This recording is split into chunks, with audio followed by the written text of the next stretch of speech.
Voyons d'abord les précautions à prendre pour le montage des joints à lèvres. Dorénavant, l'étanchéité des moteurs est assurée par deux types de joints à lèvres non interchangeables.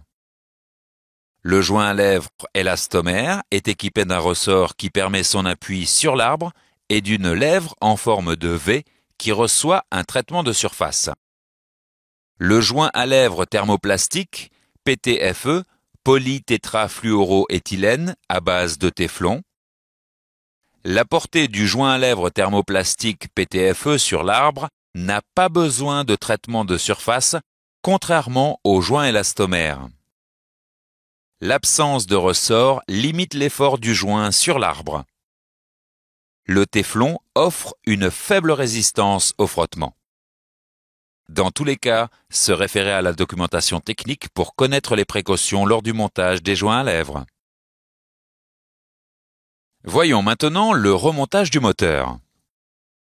Intéressons-nous d'abord au bas moteur. Le remontage du bas moteur consiste notamment à assembler le vilebrequin, les bielles et pistons, et les arbres d'équilibrage si le moteur en est équipé, la pompe à huile, et enfin le carter inférieur au carter cylindre. Avant de remonter un piston dans le cylindre, vous devez d'abord installer les segments. Les segments s'installent dans l'ordre suivant. Premièrement, le segment racleur d'huile. Ensuite, le segment d'étanchéité. Et enfin, le segment pare-feu. Ces trois segments doivent être installés au moyen d'un outillage spécialisé. Les segments doivent être positionnés à 120 degrés d'ouverture les uns par rapport aux autres afin de garantir l'étanchéité lors des phases de compression et de détente du piston. Avant de remonter les bielles sur les pistons, vous devez installer les coussinets de bielle. Le montage des coussinets de bielle supérieurs et inférieurs se fait au moyen d'un outillage spécialisé.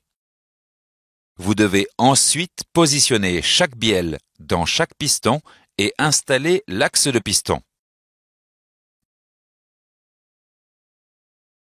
L'axe de piston est monté libre, dans ce cas arrêté en translation par deux anneaux élastiques ou serré dans la bielle. Vous devez vous reporter à la documentation technique pour connaître les procédures de montage. Lors de la repose des pistons dans les cylindres, vous devez compresser les segments au moyen d'un outillage spécialisé. Le cylindre doit être lubrifié avec de l'huile moteur neuve. Vous pouvez utiliser un maillet pour faciliter la mise en place des pistons. Afin d'éviter d'endommager les surfaces des cylindres ou des manetons du vilebrequin, vous devez protéger l'extrémité de la bielle avec un matériau souple. Vous devez ensuite procéder au remontage des chapeaux de bielle sur le vilebrequin. Voyons enfin la repose des arbres d'équilibrage. Vous devez mesurer le jeu d'entre-dents et déterminer l'épaisseur des nouvelles cales étalons à installer.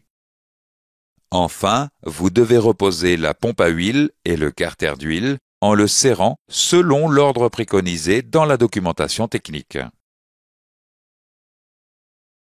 Voyons maintenant le remontage du haut moteur. La première étape consiste à installer les soupapes. Toute soupape neuve ou usagée doit d'abord être rodée pour assurer une parfaite étanchéité sur son siège. Vous devez lubrifier le guide de soupape, appliquer la pâte de rodage sur le siège et faire tourner la soupape sur elle-même au moyen d'un outillage spécialisé. Si le rodage est correct, vous pouvez observer une trace grise régulière sur la tête de la soupape et sur son siège.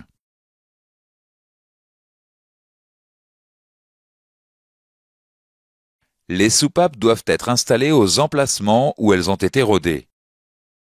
Vous devez systématiquement vérifier que chaque soupape est repérée par rapport à sa position sur la culasse et qu'il n'existe pas de traces importantes de calamine sur l'ensemble des éléments à reposer. Vous devez installer les éléments suivants au moyen d'outillages spécialisés. Le guide de soupape, le joint de queue de soupape, le ressort de rappel, la coupelle et les clavettes.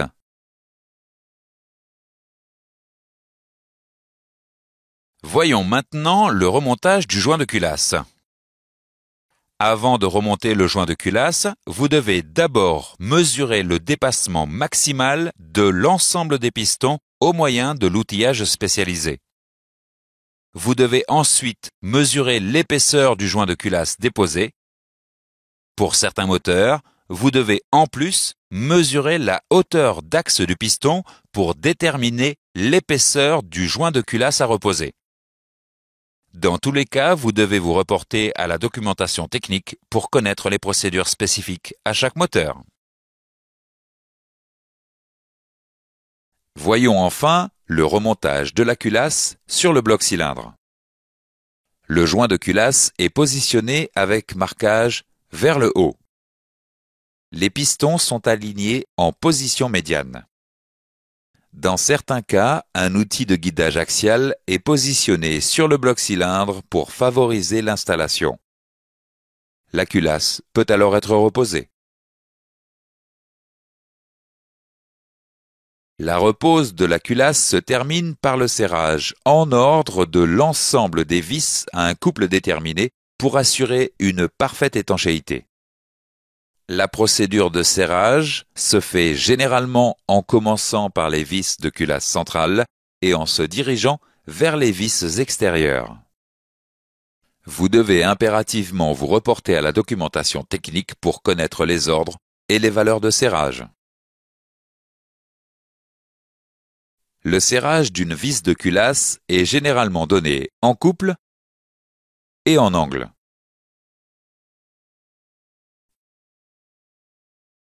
La clé dynamométrique doit être impérativement utilisée pour effectuer les serrages au couple. Une clé à douille et un rapporteur d'angle sont utilisés impérativement pour réaliser les serrages angulaires. Voyons maintenant les effets du jeu aux soupapes.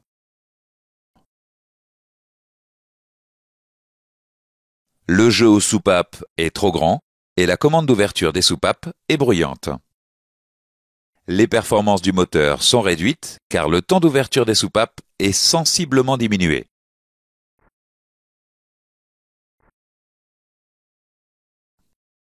Le jeu est insuffisant et provoque un ralenti instable et des démarrages difficiles car l'étanchéité des soupapes est affectée.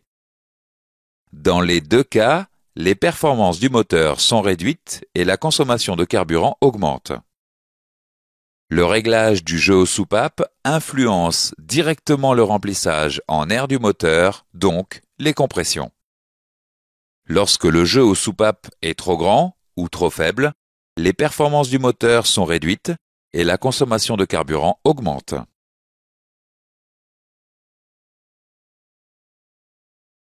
Quel que soit le type de commande de soupape, il faut respecter les conditions suivantes avant de procéder au contrôle du jeu aux soupapes. Le moteur doit être froid. L'arbre à cam doit être positionné selon les spécifications de la documentation technique. L'outillage à utiliser est indiqué dans la section « Outillage spécialisé » de la documentation technique. Le contrôle du jeu aux soupapes se fait moteur froid et arbre à cam positionné selon les spécifications de la documentation technique. Quel que soit le type de commande de soupape, les étapes du contrôle de jeu sont les suivantes. Positionner le ou les arbres à cam pour la mesure. Mesurer le jeu à l'aide d'un jeu de cale. Vérifier que la cale correspondant au jeu minimum passe et que la cale correspondant au jeu maximum ne passe pas. Si les mesures ne sont pas conformes aux spécifications, procédez au réglage du jeu selon les méthodes de la documentation technique.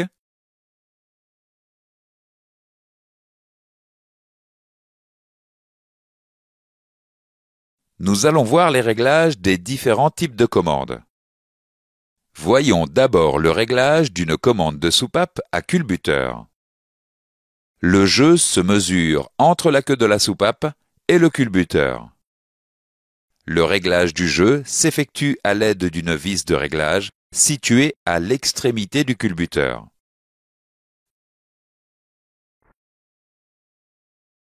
Si le jeu est trop petit et que la cale correspondant au jeu minimum ne passe pas, vous devez dévisser. Si le jeu est trop grand et que la cale correspondant au jeu maximum passe, vous devez visser. Voyons maintenant le réglage du jeu aux soupapes sur les commandes à poussoir munies d'une cale d'épaisseur. Le jeu se mesure entre la cale du poussoir et la came à l'aide d'un jeu de cale. Le réglage du jeu s'effectue en remplaçant la cale par une cale d'épaisseur différente.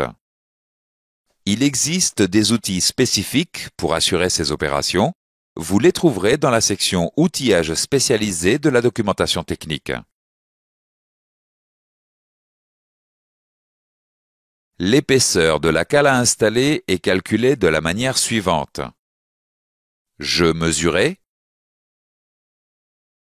plus épaisseur de l'ancienne cale moins jeu préconisé par le constructeur.